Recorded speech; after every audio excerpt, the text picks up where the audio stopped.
राज्यसभेसाठी माननीय उपमुख्यमंत्री एकनाथ शिंदे साहेबांनी जो तुमचा सस्पेन्स होता तो दूर केलेला आहे।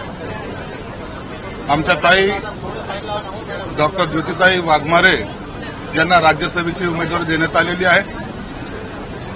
जे शिंदे साहेबांचं दरवेळेला असायचं की माझी लाडकी बहीण किंवा माझा कार्यकर्ता याला न्याय द्यायची जी काही भूमिका असायची ती त्यांनी आज तुम्ही पाहत असाल ती उठवलेली आहे। म्हणून माझ्यापेक्षा ज्योतिताईचं काय मत आहे याला ते त्यांच्याकडून जर आपण ऐकलं तर मला वाटतं बरं होईल। परंतु आज अधिकृतपणे ज्योतिताई वाघमारे या राज्यसभेच्या उमेदवार आहेत।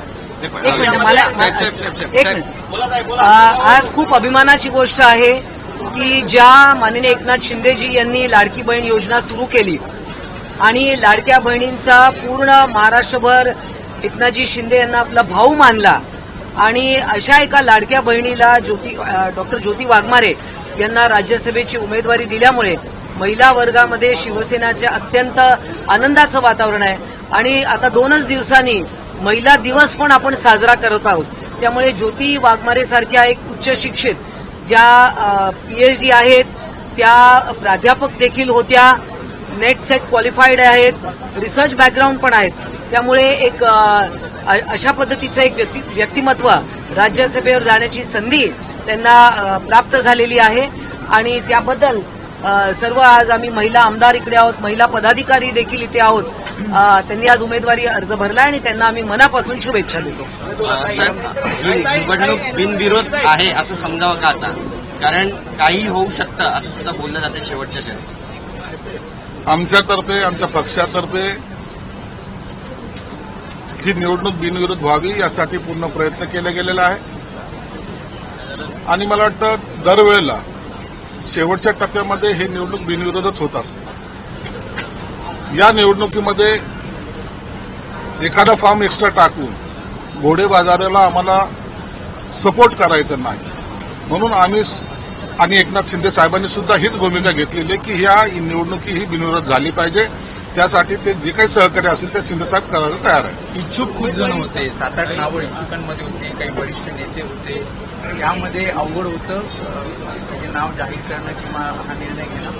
तर शिंदे साहेबांची भूमिका पहिल्यापासून ठरलेली आहे।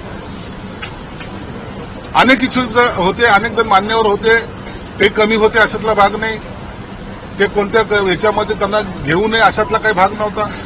परंतु याच्यातून निवड करताना आपण एक सर्वसामान्य महिलेला जी सोलापूर सारख्या एका गल्लीतून आलेली महिला आहे तिला आपण जर उमेदवारी दिली, जी तिने सुद्धा स्वप्नात पाहिली होती तिला जर दिली आणि तिने जर प्रतिनिधित्व माझ्या पक्षाचं राज्यसभेमध्ये चांगलं केलं तर मला वाटतं याच्यासारखी अभिमानाची गोष्ट कोणती नाही। सर्वसामान्य महिलेला सुद्धा न्याय हा शिवसेनेत दिला जातो ही भावना आज संपूर्ण महाराष्ट्रामध्ये दिलेली आहे। कोणताही राजकीय बॅकग्राऊंड नाही, कोणताही तिच्या मागचं राजकीय नेता कोणता तिच्या मागे नाही। आमच्या पक्षात आली, एक सर्व सहभाग तिने गाजवल्यात आणि चांगले वक्ते म्हणून ती पुढे आलेली एक सुशिक्षित महिला आणि त्या तिने या महाराष्ट्राबरोबर पुन्हा पिंजून काढावं, या सगळ्या आमच्या महिला भगिनी आहेत त्यांच्याबरोबर खांद्याला खांदा लावून काम करावं ही त्याच्या मागची भूमिका आहे। सहजच आहे की त्यांची पण काहीतरी नाराजी असणार आहे, पण ही नाराजी त्यांची कशी दूर केली? आनंदराव कारण ते मला काही आश्वासनं दिली होती पूर्ण झाली। हे बघा, ह्या सगळ्या गोष्टी ज्या आहेत त्या इन कॅमेरा झालेल्या सगळ्या होत असतात, चर्चा होत असतात। शिंदे साहेबांवर काही स्वतःची मनातले काही खतखत असते ते व्यक्त करत असतात आणि शिंदे साहेब हे सर्वांना सांभाळून घेतात। असं कधीही झालेलं नाही। शिंदे साहेबांनी कोणत्याही नाराज कार्यकर्ता असेल त्याला कधी वाऱ्यावर सोडलेलं नाही, सर्वांना सांभाळून घेतले ही त्यांची भूमिका असते। म्हणून शिंदे साहेबांवर विश्वास ठेवून सर्वजण आम्ही काम करतोय आणि म्हणून त्यांची सुद्धा नाराजी दूर केली जाईल। शिरसाट साहेब उमेदवारी जाहीर करायला इतका उशीर का झाला नाही? सातत्याने म्हटलं जात होतं की सरप्राईजिंग नाव समोर येईल, मात्र उशीर का झाला? उशीर व्हायचं काही कारण नव्हतं। शिंदे साहेबांनी सगळेजण होत आहेत, सगळ्यांची नावं येतात, आपण थोडं उशीर झालं तर काय हरकत आहे? त्याच्यामध्ये कोणताही किंतु परंतु नव्हता, कोणताही अडचण नव्हती। शिंदे साहेब नाव जाहीर करायला मग काय होईल हा विचार शिंदे साहेबांनी कधीही केलेला नाही। म्हणून त्यांनी ऐन वेळेला त्यांची जी काही पद्धत आहे काम करण्याची, नेमक्या वेळेला नेमका विचार आणि नेमका निर्णय हा शिंदे साहेबाचं वैशिष्ट्य आहे आणि म्हणून त्यांनी नेमक्या वेळेला त्यांचं नाव जाहीर केलं. प्रत्येक दसरा मेळाव्यामध्ये सगळ्यात चांगलं उत्कृष्ट भाषण कोणाचं असेल तर ते ज्योतिताई वाघमारे यांचं असेल अशी चर्चा व्हायची. दुसऱ्या दिवशी न्यूजपेपरमध्ये त्याची बातमी सुद्धा व्हायची. त्यामुळे आता त्यांच्याकडे पद आलंय, आणखी जास्त आक्रमकपणे शिवसेना आपली भूमिका मांडेल. पक्षाची भूमिका हीच आहे की आता आम्ही त्याला मानसिक बळ दिलेलं आहे, राजकीय बळ दिलेलं आहे, राज्यसभेचं सदस्य केलं. आता ज्याला पॉलिटिकल व्हील ज्याला म्हणतात ती आता त्यांच्यात निर्माण झालेली आहे. मला वाटतं आता ती सुसाट गाडी आमची बुलेटपेक्षाही जास्त स्पीडने महाराष्ट्रामध्ये जाईल. आज हमारा नेता, मुख्य नेता एकनाथ शिंदे साहब ने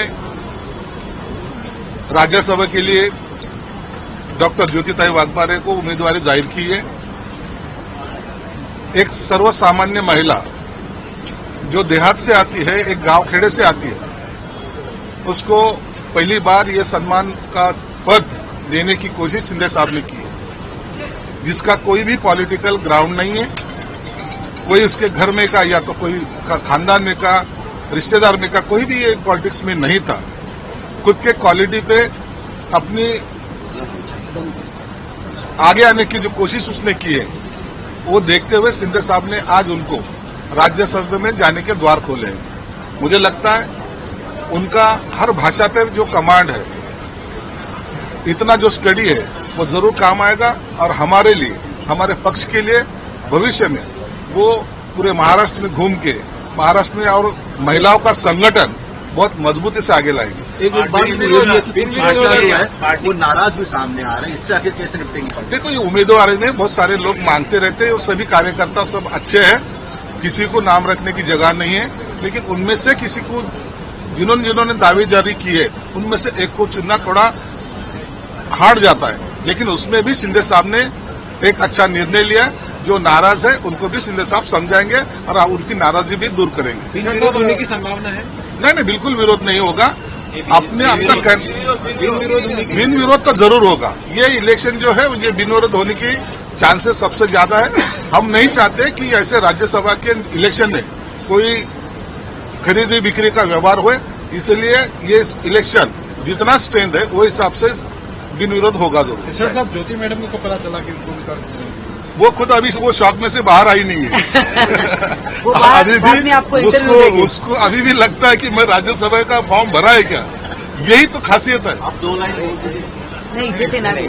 सर, संजय राऊत पण राज्यसभेवर आहे, ताईंना पण तुम्ही राज्यसभेवर पाठवताय. सामना बरोबरीचा करायचा. संजय राऊत राज्यसभेवर कसा गेला त्याचे वोटर आम्हीच होतो आणि म्हणून त्याच्यात आणि ज्योतिताईमध्ये कम्पेअर करू नका. ही सर्वसामान्य महिला आज या उंचीवर जाते याचा अभिमान आम्हाला सर्वांना आहे आणि तिचे वोटरही आम्हीच आहोत. म्हणून तिला आम्ही मनापासून शुभेच्छा देतो.